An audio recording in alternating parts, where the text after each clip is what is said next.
Welcome to 100 Huntley Street. We're joined once again by my awesome guest co-host today, former NFL, CFL, linebacker, TSN analyst, Enoch Mwamba. I got through all that. And that was just like the headlines, not even all you do, right? Oh, no, absolutely not. But I'm so excited to be here with you, Cheryl, to be hosting this show.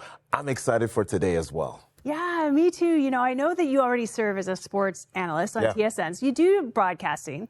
But I wondered if in your television hosting career you ever did those kinds of things where you had to look up what day it is, what the meaning of the day is. You know, like radio stations do it all the time, like it's National Taco Day or something like that. Have you ever done that? That's right. You know what?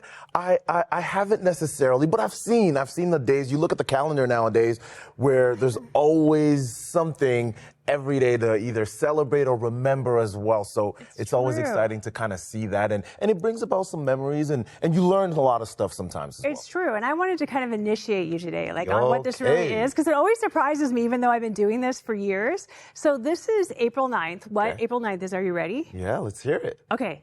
It is National Unicorn Day, National Former Prisoner of War Recognition Day, National Chinese Almond Cookie Day, National Winston Churchill Day, National Name Yourself Day, like, you know, those little stickers, like, hello, I am. There's a day for that. National Alcohol Screening Day, and National Cherish an Antique Day. I had zero idea of all of those days and all of that just for April 9th. I'm going to start to look into it more now every day. That's a lot of things for April 9th. I know. Oh, my goodness. I hope that you're celebrating at home. Have a Chinese almond cookie. I love those.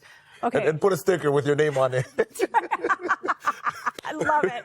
Okay, well, before we dive into our special report for today, which you are going to love, I have a question for you. Have you ever experienced a hurricane?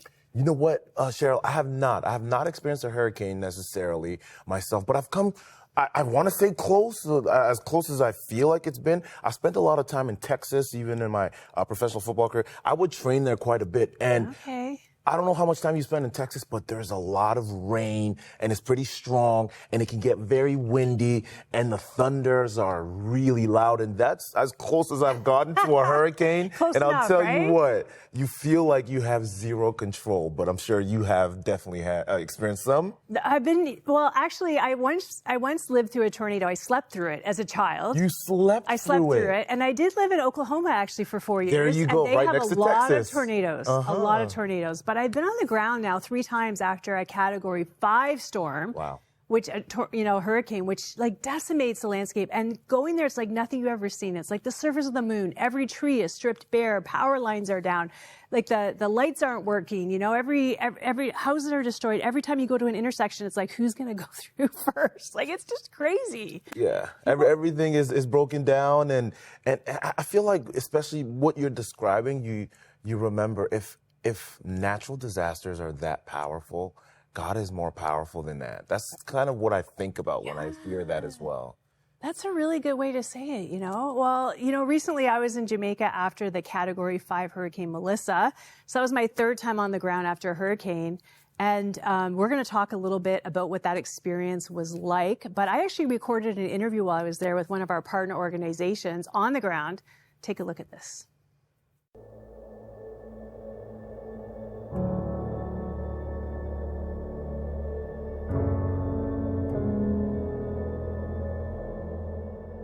This week we went to Ground Zero where the hurricane made landfall, and we were not expecting what we saw. When you saw the images coming out of Black River, what were your thoughts? Well, the devastation is massive, and you read the reports, of course, and you see the numbers and you realize that the destruction is so vast, and the households that have lost their houses or roofing are like in the hundreds of thousands. You understand that recovery doesn't happen very fast, but I think there's probably a sense of just being overwhelmed by the challenge that many communities, families are facing. Certainly a lack of resources in addressing some of those challenges. So tell me a little bit about Erdo's initial response when the hurricane hit here in Jamaica.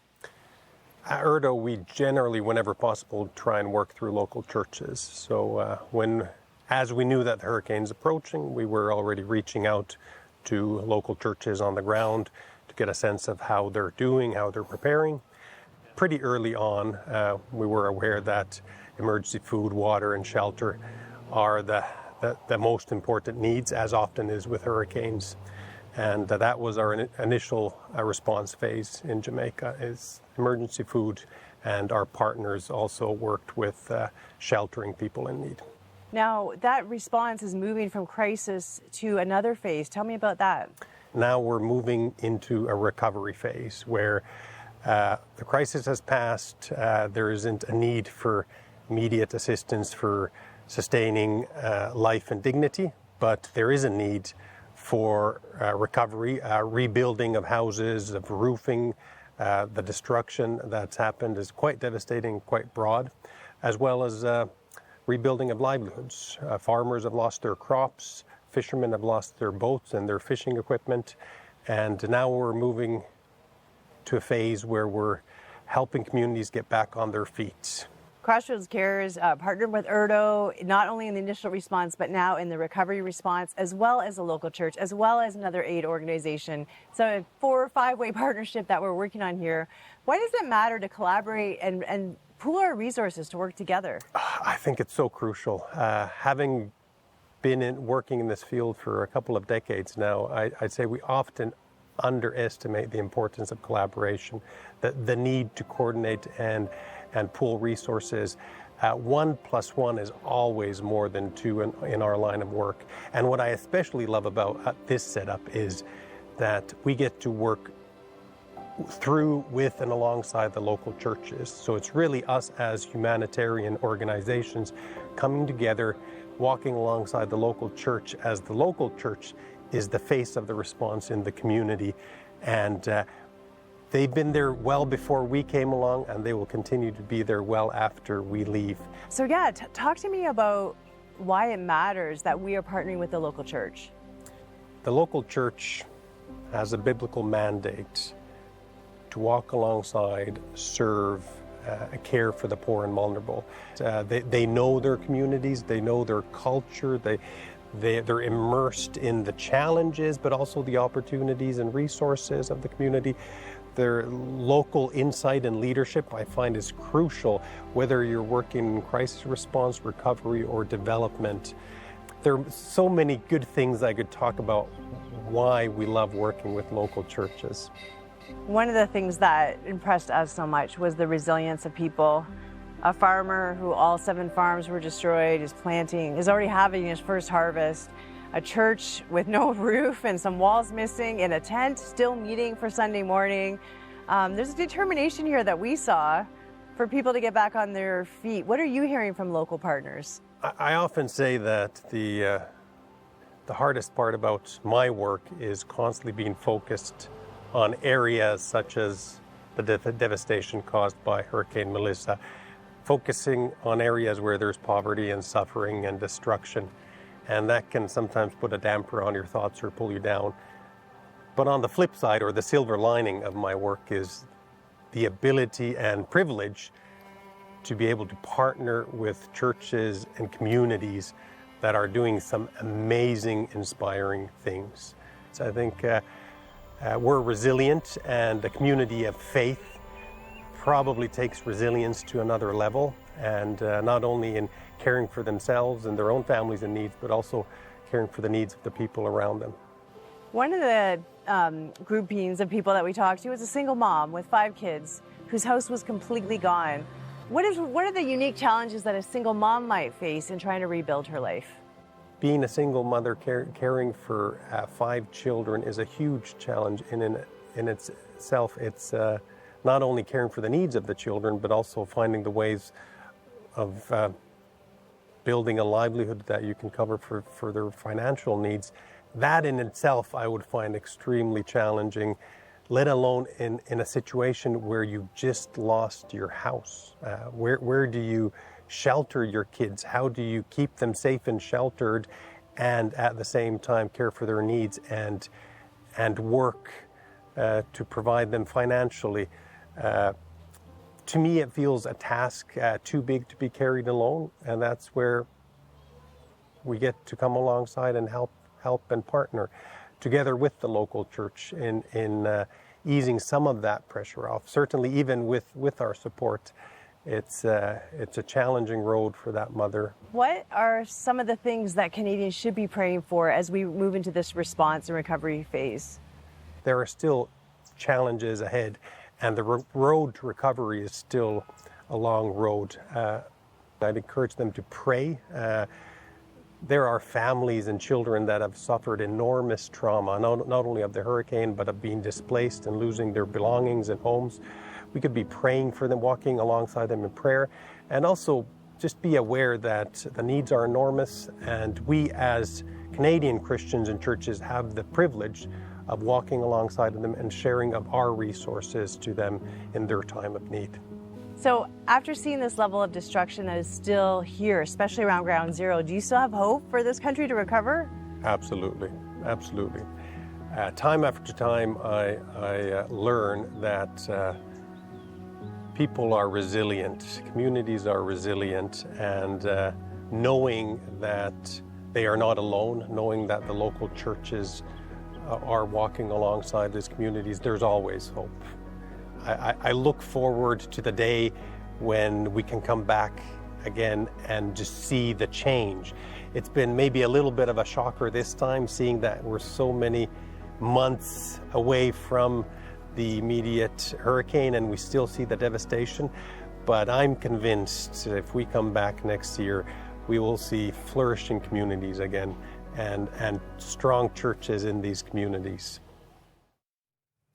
Wow, Cheryl. I mean, what an amazing way to show hope. What an amazing way to show God's hand in supporting, right? We talk about serving. It has everything to do with community. And when I think about community, I think about, especially as a former athlete, I always talk about the importance of teamwork. And that's what was seen there. You talk about ERDO, the organization that Crossroads Cares also partnered with, and the local churches. I think that's really what God intended for us when he talks about supporting one another and loving our neighbors. Yes. It was so interesting because I was actually, I wanted to pull back the curtain a little bit because I was actually praying about, like, what do we do this spring in terms of, fundraising? What project do you want us to take on? And I was going in a completely different direction.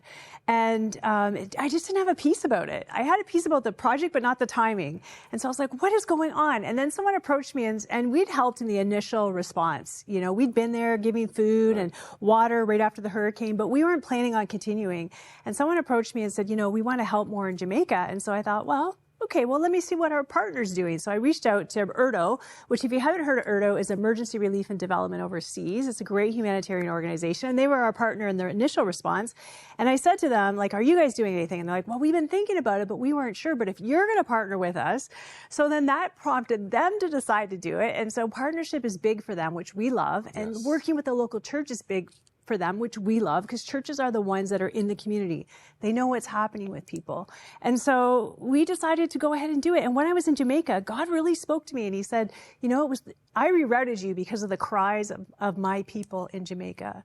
And I sent you as part of my heart and my response. And I'm like, wow, we're just such a small cog in the wheel in that response. But it's like, God hears people's prayers. Right. And sometimes our lives get rerouted because of it. And that's why we're there in Jamaica. That's like actually how it happened. And we always ask the Lord, just lead us, give us wisdom, show us what you want to do. Well, that's awesome, especially how that partnership kind of developed naturally, specifically with the local churches as well.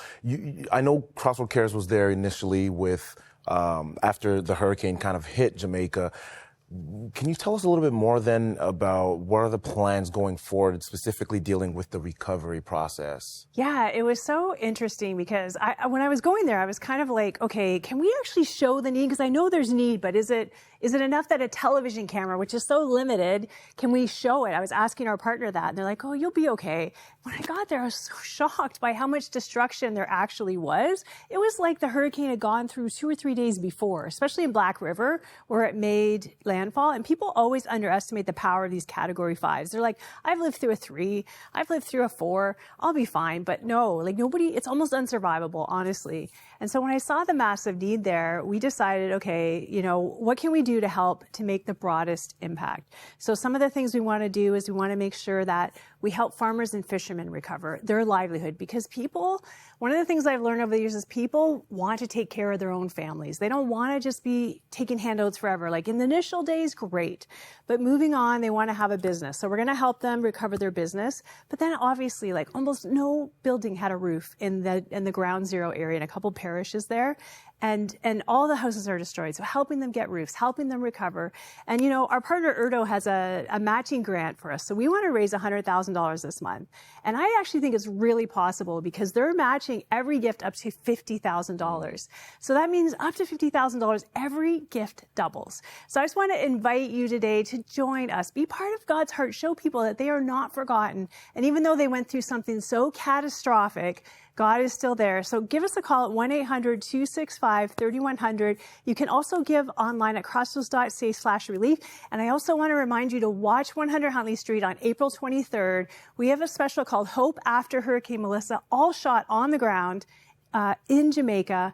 And even though you saw a little bit there, you're going to be shocked at some of the stories we bring and what you see, and it's going to be so powerful. No, absolutely. Looking forward to the April 23rd show, and it's just an opportunity for all of us also to be a part of being an extension of God's hand. So we're excited for that, but there's more coming, so stay with us. Where people were dying.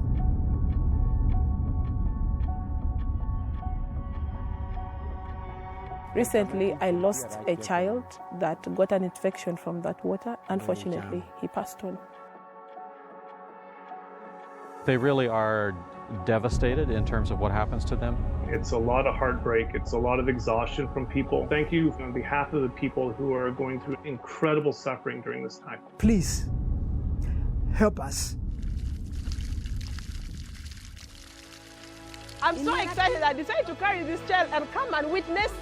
See with my own eyes if really we are going to have safe water. We have stories to tell that'll help others understand us. Crossroads is able to help with that. When you give, you are giving life. It is so significant. It really is a matter of life and death, and you are making the difference.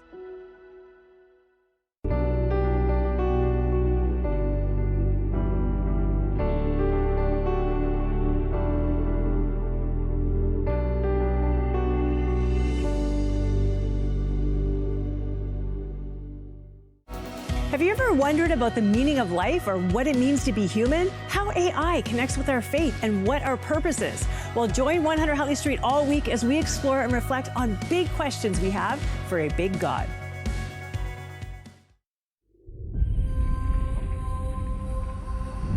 One of the most meaningful hymns ever written is "It Is Well With My Soul," which is featured in the movie I Can Only Imagine 2.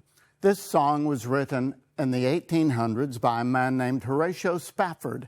He and his wife Anna lived in Chicago, and he was in real estate and finance. They had a son who died of scarlet fever. And then in 1871, the Chicago fire wiped out all of his real estate holdings. So Horatio and his whole family were in tremendous distress. He decided that they needed to go to Europe for a vacation. So they went to New York, and he put his wife and his 4 daughters on the Ville de Havre, a steamship that was crossing the Atlantic. He was going to go as well, but he was detained at the last minute by a business deal. And so he said, "You go ahead, and I will catch up with you." So during the night, in the middle of the Atlantic, the Ville de Havre crashed into another vessel and began to sink, and it sank very fast. And all 4 of the Spafford daughters drowned, including the baby. Anna was found clinging to some timber, and she was rescued. Only a few people were rescued. She was one of them, and she made it over to Cardiff, Wales, and sent a telegraph to Horatio. She said, "Saved alone." He boarded the next ship to be with her, and as the ship passed over the general area where the Ville de Havre had sunk, and he knew that the graves of his daughters, as it were beneath him, he sat down in great distress, but he remembered what the Shunammite woman had said to Elisha in the Bible after the death of her son. Elisha said, "Is it well?" And she said, "It is well." So he began writing the words of this great hymn. When peace like a river attendeth my way, when sorrows like sea billows roll, whatever my lot thou hast taught me to say, it is well with my soul. Well, he was reunited with Anna, and the two of them continued to engage in ministry. They had many friends who comforted them. They ended up going to Jerusalem and beginning a ministry there. The music was written by Philip Bliss. He and his wife later died in a train accident when the train collapsed. But because of those twin tragedies, this great hymn has been populated all over the earth. We've been singing it for 150 years. When peace like a river attendeth my way, when sorrows like sea billows roll, it is well with my soul. What if your favorite hymns held stories you've never heard? In The Origin of Hymns, It Is Well With My Soul, pastor and author Robert J. Morgan takes you into the powerful, untold moments behind the world's most beloved hymns. For generations, these timeless hymns have lifted hearts and voices. That's why I'm excited to partner with 100 Huntley Street and Crossroads this month to thank you for your continued support of this life-giving ministry. When you understand the story behind a hymn, it changes how you sing it. It becomes personal, a whole new kind of worship. These songs didn't come from comfort. They were born out of real life, out of grief, struggle, and a deep, unshakable faith in God. With a gift of $50 or more, or when you become a new monthly partner, request your copy. Call 1-800-265-3100 or visit crossroads.ca/hymns. Wow, Cheryl, isn't it amazing to actually discover the reasons, the genesis, really the essence of these hymns that have become foundational, and when we talk about all the devastations and the things that are happening around the world, it's so awesome to know that a lot of the times the hope comes from some of the songs and the hymns. And so The Origin of Hymns, It Is Well With My Soul by pastor and author Robert J. Morgan is an opportunity for all of us to kind of be able to support the ministry. So you can get your hands on this by calling 1-800-265-3100 or go to crossroads.ca/hymns and you can give $50 or more as a way to also support the ministry. Yeah, we can't thank you enough. You know, this gift is our way of thanking you. But man, the thing that we're doing together is absolutely amazing. We see God moving more than ever these days, and we want to be part of it. We want to support it. We want you to be part of it. So thank you for all you're doing. Well, you know, we journeyed through Easter last week. We were remembering the death and resurrection of Christ. And, you know, over the centuries, people have debated, like, who actually killed Jesus? Was it the Pharisees? Was it just kind of religious leaders or religion? Was it the Romans? Well, Pastor Robbie Simons is here today with some very powerful insight into this very question.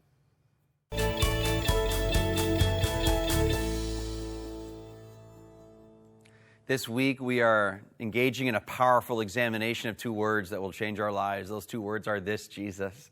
There is no one like this Jesus. We're in Acts chapter 2, where that phrase is specifically, again, stated by Peter in the first sermon of the early church, becomes the hub of all that we are learning, and I pray that Lord is using it to change our lives. What does God want us to know? Again, in the first sermon ever given, right? This is kind of important, right? What does he want us to know? This Jesus, we've learned this week. This Jesus was attested again for you, attested again to you by signs and wonders that Jesus Christ is not just a man. He is the glory of God himself. Secondly, we learn this. This Jesus was delivered up from you by the definite plan of God. This was not some cosmic coincidence. Jesus Christ delivered up for us by God's plan for salvation. Jesus willingly gave down his life. Then we saw this again. This Jesus, he is crucified by you. Crucified by you, which is what we deal with again today, right now. Now that's an interesting phrase, crucified by you. You say, why would you say that? Well, look what it says in verse 23 here. This Jesus delivered up according to the definite plan, foreknowledge of God. Listen, you crucified and killed by the hands of lawless men. Now, the context here in Acts 2 is speaking to the Jewish people who falsely accused Jesus, who hated Jesus, and who insisted that Jesus be crucified. They insisted that he be, again, killed by the hands of the godless or lawless Romans in a horrific death, this death on the cross. There's little doubt in this context, religious leaders and others, they killed Jesus. I mean, this is what, again, the Bible tells us in Acts chapter 2. However, this is very important theology for us, and you cannot truly be saved apart from this knowledge, okay? As much as we should cry out against the injustice of the murder of the Lord Jesus Christ, we also must comprehend, this is so important, okay? It was our sin that ultimately put Jesus on the cross, right? It wasn't just angry religious leaders that murdered him. They are guilty of that. But our sin was the reason he had to die. So in that sense, again, we caused the Lord Jesus Christ to be crucified on our behalf. The powerful, again, modern hymn, How Deep the Father's Love. Take a look at these words here, right? Like, they really nailed it here. Behold the man upon his cross, my sin upon his shoulders, right? Ashamed I hear my mocking voice call out among the scoffers. Really beautifully written here. It was my sin that held him there until it was accomplished. His dying breath has brought me life. I know that it is finished. Yeah, that's very powerful and right theology, right? Our sin put him there. Another example I want to show you, this has always blessed me. It was over 20 years ago now, the movie The Passion of Christ by Mel Gibson. Maybe you can put that image up here, okay? So what Mel Gibson, whether you agree with whatever happened and where he's at, I'm not totally sure, okay? But he got this right. This was Mel Gibson's hand. He insisted that his hand held the nail that was going to pierce through again the person portraying Jesus Christ, because he knew this much. His sin was the reason that Jesus Christ had to die. That's good theology, okay? This is what we're learning. Our sin caused Jesus Christ to be crucified. This is the power and the glory that this Jesus, out of the love of God, he sent his son to die on our behalf. Do you know this Jesus? Have you been saved by this Jesus? Have you ever truly given your life to this Jesus? Have you turned from sin and run towards this Jesus? Have you received his grace, his light, his love? Have you been changed forever? You can. Prayer Center open right now. Call us right now. Call us right now. Give your life to Jesus. Be saved forever. All that you would. Men and women love to talk to you and lead you to an eternal, life-saving relationship with Jesus Christ. We end tomorrow. It's going to be great. I'll see you there.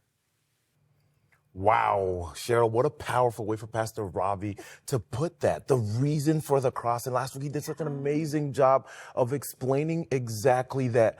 Jesus didn't go to the cross by accident, and he wasn't forced by the soldiers. It was a choice, and he was in complete control. And today he actually shares about, hey, we are actually the reason for why God chose to go there, and Jesus chose to go there. It was our sins. But Cheryl, I hear that you're going to one of your favorite parts in the country. I'm so Can you tell us a little bit about that? How did you know? I mean, I love all of you and every part of this country, but BC has a close spot in my heart. So I'm headed to Lake Country in the Okanagan with See Hear Love, our women's talk show here at Crossroads, hosted by Melinda Estabrooks. Now, we're part, Melinda and I, of a fantastic one-day conference called The Wonder of Resilience, happening on May 2nd.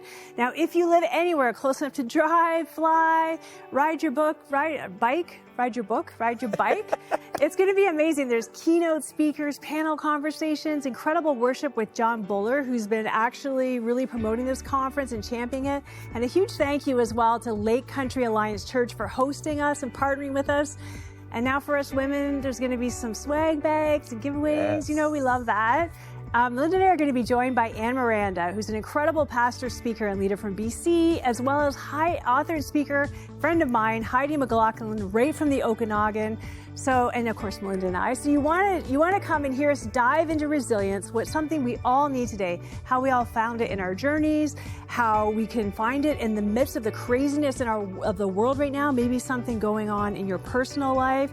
We're going to be basing it on the timely message of Romans 5:1-5. That tells us that suffering produces endurance, endurance produces resilience, and resilience refines our character and leads to hope. It's only $42 for the entire day. Bring your girlfriends. Tickets are going fast. Go to seehearlove.com/event and register. And thanks so much for joining us.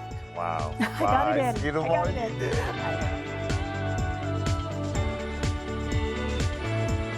Thank you for your ongoing support of Crossroads, a supporter-funded nonprofit organization and member of the Canadian Centre for Christian Charities.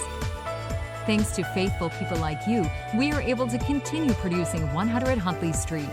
You can write to Crossroads, P.O. Box 5100, Burlington, Ontario, L7R4M2, or visit crossroads.ca to learn more about our programs.